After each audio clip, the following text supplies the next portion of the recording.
नहीं पूछिया है उस्मान की वजह मैं कदम चेना तू गिनती में शुमार कर लेना है की वजह हजरत उस्मान के कीती है माजा देखा दिल वाले आज तुम्हारे आन की खुशी इतनी हुई है आज उस्मान तुम्हारे हर कदम के बदले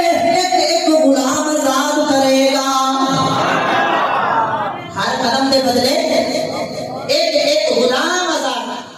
है अल्लाह ने माल दिता है ना तो फिर हजूर तक कुर्बान किया ये दिल भी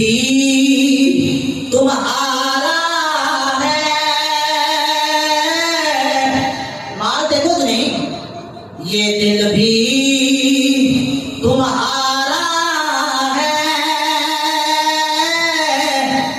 ये जान भी तुम्हारी है अच्छा तेरी जान हजूर के जात के हजूर के नाम के कुर्बान है ये जान भी तुम्हारी है देखो ये अल्फाज में पढ़ा के हाथ बुलंद कर रहे हैं ये दिल भी तुम्हारा